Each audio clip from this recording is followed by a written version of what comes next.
Fala irmão, como estás? Eu sou Spock e hoje vamos falar sobre um dos melhores filmes da nossa infância, ou pelo menos da minha, O Rei Leão.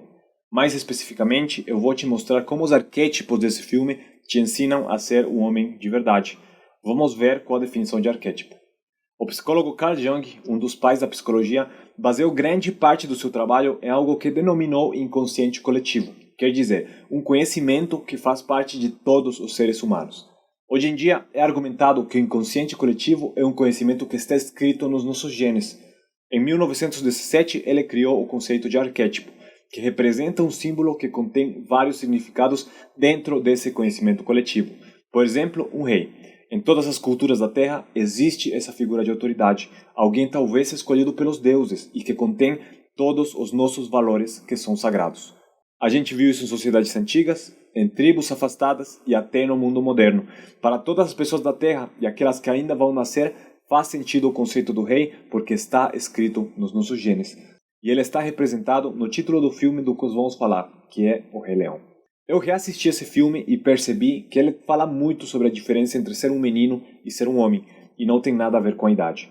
No começo do filme, somos apresentados a dois personagens, um deles é o rei e outro é Rafiki. Quando em uma história somos apresentados a esse tipo de rei, bondoso, líder, justo, ele não está representando uma pessoa física, e sim os valores com os que todos nós nascemos. Nesse filme é representado também como pai, porque muitas vezes é o nosso pai quem tem o dever de passar esses valores para nós. Mas tem um segundo personagem igual de interessante. Rafiki representa o sábio, o bruxo da tribo, que sempre segue e está em paz com os valores do rei. Depois, somos apresentados à mãe, nos aporta ao mundo, nosso primeiro contato com o nosso lado feminino. E esse início já é genial, porque existe um processo ritual e o velho sábio pega o menino do colo da mãe para iniciar ele. O rei está presenciando o ritual e Rafiki apresenta ao mundo o príncipe iluminado, aquele que um dia seguirá os passos do rei. Essa cena não está representando o nascimento de um menino. Está representando o nascimento de um homem. Porque para que um homem nasça, ele precisa sair do colo da mãe. Em todas as tribos do mundo existe um ritual, normalmente preparado pelos velhos sábios, onde o menino é separado da mãe porque ele precisa virar homem. Não existe nenhum ritual parecido na sociedade moderna. E é por isso que hoje existem homens inseguros, homens fracos. A vida não é justa, não é? Entenda, eu nunca serei rei. E você nunca mais verá a luz de outro dia. Voltando ao filme, somos apresentados ao Scar, o oposto do rei, e representa justamente isso, o oposto aos nossos valores, nosso lado sombrio. Pode ser a preguiça, que faz que peguemos um videogame ao invés de um livro, pode ser atitudes como zoar de um companheiro de trabalho, fazer bullying, ou estar sempre vendo o caminho curto. Quando alguém, por exemplo, toma bomba, esteroides, ao invés de ter a disciplina de ir na academia, ele se deixa seduzir pelo caminho curto, pela sua sombra psicológica.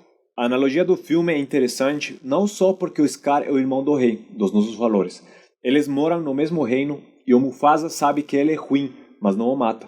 Isso significa que a gente não deve negar ou esconder nosso lado sombrio. A gente tem que aprender a conviver e lidar com ele. Ele existe, ele faz parte de nós. Temos um lado preguiçoso, negativo, egoísta, mas o rei sempre vai ser o mais forte. A justiça sempre vai prevalecer perante a injustiça. Isso se resume nessa cena, mais especificamente na seguinte frase: tudo aquilo que o sol toca é o nosso reino, mas evita pisar na parte escura. Ele não lhe mostrou que está além do Planalto na fronteira norte? Ah, não. Disse que eu não posso ir lá. E ele está absolutamente certo. Lá é muito perigoso. Só os leões mais corajosos vão lá. Sou corajoso. Agora vemos o menino que está virando homem ser seduzido pelo lado sombrio.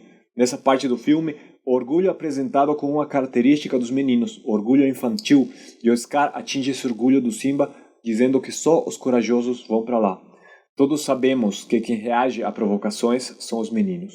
Quem precisa provar que é corajoso, que é foda, são as crianças.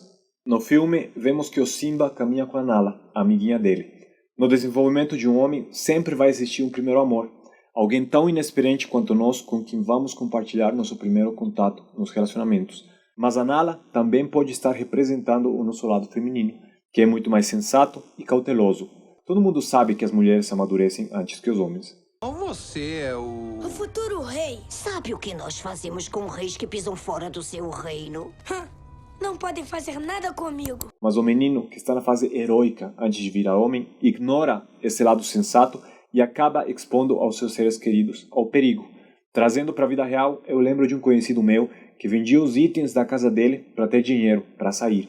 E isso acabou causando prejuízo para a família dele. Ou talvez se encaixa em ambientes de trabalho, onde todos nós conhecemos alguém que sempre vai tentar tirar proveito dos outros. E isso sempre traz consequências.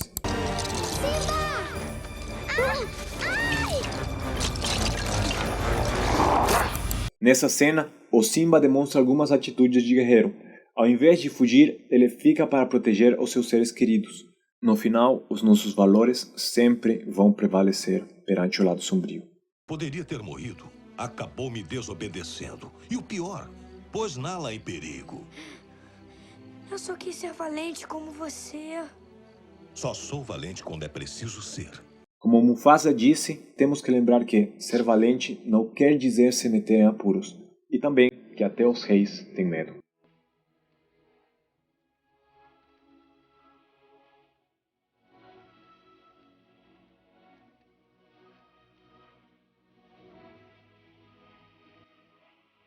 A morte do rei, na psicologia masculina, significa a morte de todos os nossos valores.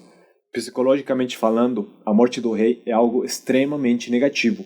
No filme, essa cena tem que ser interpretada como a morte do pai, não a do rei, não dos valores. Até porque mais tarde no filme, o menino continua em contato com os valores do rei.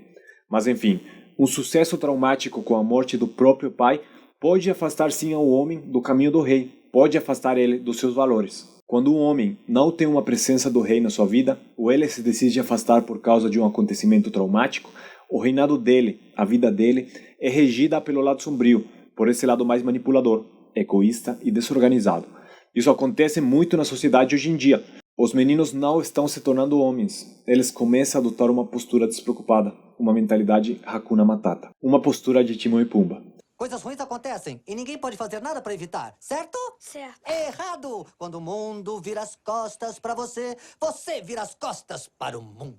E por mais que essa seja uma parte divertida no filme, podemos perceber que o protagonista, o Simba, o homem, não aprende nada nesse período. Simplesmente ele decide esquecer dos problemas e dos seus seres queridos para viver em um paraíso ilusório. Mas mesmo nesse paraíso, às vezes lembra que tem responsabilidades e se sente muito mal por isso.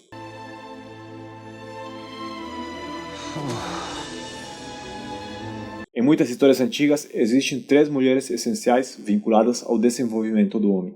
A primeira é a mãe. A segunda é aquele primeiro relacionamento que a gente teve com o sexo feminino, a primeira namorada, nosso primeiro amor. O arquétipo da mulher sempre foi a lua. A lua está relacionada com a energia feminina. Mas essa primeira mulher é o reflexo da lua. Nessa fase de amadurecimento, o homem não está pronto para um contato feminino profundo. Muitos anos mais tarde, depois de ter passado por muitas coisas, o homem tem contato com a mulher lua, uma mulher que enxerga o rei nele. Eu queria ter a minha liberdade, viver a minha vida e conseguir, e gostei. Precisamos de você em nossa terra. Ninguém precisa de mim. É claro que sim. Você é o rei. No filme, a segunda parceira é a mesma que a primeira, só que com diferença de idade. Na vida, geralmente vai ser uma mulher diferente. A Nala, a mulher lua, enxerga o rei no Simba, no homem, e ela não muda ele. Simplesmente faz ele refletir para ele mesmo procurar novamente o caminho do rei. E essa é uma mensagem poderosa, cara. Ninguém vai colocar você no caminho certo. Ao longo da tua vida, você vai ter pessoas que vão te aproximar desse caminho, mas é você quem tem que reconhecer essas pessoas e no final é você quem tem que tomar a decisão certa por conta própria. Quem é você? A pergunta é, quem é você? Pensei que eu soubesse. Na seguinte cena, aprofundamos muito mais no arquétipo do velho sábio. Especialmente hoje em dia, quantos de vocês param para ouvir os conselhos dos mais velhos? Eu tenho certeza que a maior parte dos meninos de 15 a 25 anos hoje preferem ouvir um coach de 20 e poucos anos dizendo «Cara, você precisa praticar o NoFap», do que escutar o que alguém mais velho tem para te dizer. Existe sabedoria na experiência, irmão, e você precisa reconhecer os mais velhos que estão em contato com seus valores e se aproximar deles. Eles vão te ajudar a virar homem. Da mesma forma que o Rafiki ajudou o Simba a entrar em contato com o rei, que nunca esteve morto, porque nossos valores sempre vão estar dentro de nós. Nós não somos reis, nunca seremos. Nossos reis são os nossos valores, o que a gente acredita que é certo, a justiça, a compaixão e a empatia. Quem se afasta do seu rei, dos seus valores, continua sendo um menino. Quem luta pelo que é certo, quem cuida dos seus seres queridos, quem vive em prol do bem-estar de todos e que, apesar de cair às vezes, se levanta porque essa é a única coisa certa a se fazer, quem vive dessa forma, esse é um homem de verdade. Espero que você tenha gostado do vídeo. Se sim, deixa teu like. Não esqueça de te inscrever. Muito obrigado por assistir e hasta luego.